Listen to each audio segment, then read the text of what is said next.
আজকে শেয়ার করবো তোমাদের সাথে বিকেলের স্ন্যাক্স রেসিপি কলকাতা স্টাইলে চিকেন কাটলেট।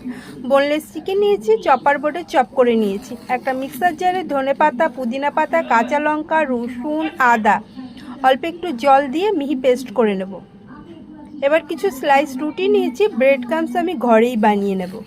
রেডি হয়ে গেছে। এবার একটা পাত্রে ঢেলে নিয়েছি।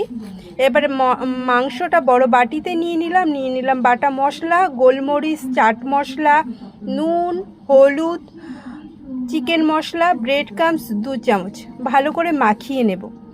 তারপরে দিয়ে দেব 1 চামচ সাদা তেল আর একটা গন্ধরাজ লেবুর রস। ভালো করে মাখিয়ে রেখেছি। একটা পাত্রে 3টে ডিম নিয়েছি, নুন আর গোলমরিচ দিয়ে ফাটিয়ে নেব। ফ্যাটানো হয়ে গেলে একটা কিছুর উপরে যেটা শেপ দেবো তার উপরে একটু তেল মাখিয়ে নিলাম। দেখো হাত দিয়ে এইরকম শেপ করে নিয়েছি, কাটলেট শেপে। তোমরা যেরকম খুশি শেপ দিয়ে নেবে।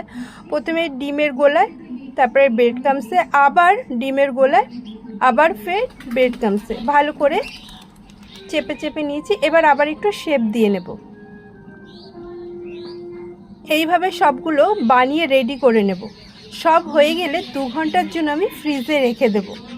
এবার বের করে তেল গরম করে লো ফ্লেমে লাল লাল করে এপিট উপিট উল্টে পাল্টে ভেজে নেব।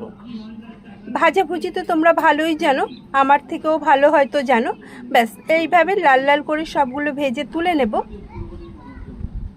আর এইটা শীত হোক, বর্ষা হোক বা গরম, বিকেলবেলা যদি একবার বানাতে পারো, লোক আসুক বা নিজেদের আড্ডা জমে যাবে। দুর্দান্ত খেতে হয়েছিল। এরকম যদি বাড়িতেই বানানো যায়, রেস্টুরেন্টে যাওয়ার আর দরকার